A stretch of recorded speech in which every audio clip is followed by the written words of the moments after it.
Ang mga parol dito, ang suggestion ng mga taga rito actually, bumili na ngayon pa lang kasi mas mura. Pagpalo daw ng October, magtataas ng presyo, di ba? Hanggang ano yan, mga November, hanggang start ng December.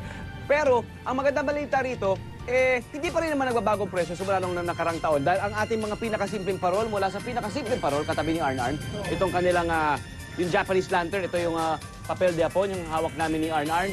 Yan. Oo, naglalaro lamang ang presyo mula 16 pesos hanggang 100 pesos. Kapag usapang kapis naman ang pinag-uusapan, ito yung mga pinakamabenta rito Dahil matibay nga, saka hindi nasisira. Tapos ngayon, may mga colored na versions na. Ito ay mula siguro 700 pesos daw hanggang 3,800 pesos. Depende sa laki. Kaya siguro, kasi maaari kayong magpa-customize. Maaari kayo. At meron din naman sila dito yung kanilang mga rope Flexi Light. Yung binabalita natin yung bagong-bago rito sa Las Piñas, ito yung rope Flexi Light.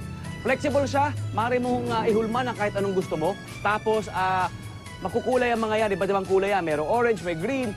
Yan yung may ilaw sa loob. Yan.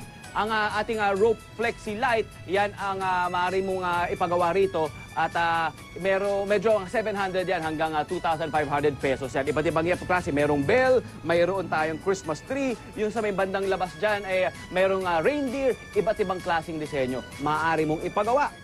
Ngayon naman, kung gusto mo naman ng combination, meron tayong combination ngayon ng kapis at Flexi Light naman. Gawa syempre sa kapis ang ating structure. Ito yung mga yan, no? Yun. Pinagsama ang kapis na colored saka yung kanilang Flexi Light, yung rope lights na yan. At ito ay maaari mo lagyan ng iba't ibang mga disenyo. Iba't ibang kulay, may candles, merong Holy Family. Ang presyo ng combination ng kapis at Flexi Light ay mula 700 pesos hanggang 3,800 pesos. Again, maaari kayong magpa-customize muli. Meron tayong ball series, yung mga hugis bola dyan na iba't ibang klase na pinagkakabit-kabit natin. Pwedeng isabit sa puno, pwedeng ipaligid sa inyong hardin. Yan ay mula 1,000 pesos hanggang 2,000 pesos kada 12 piraso.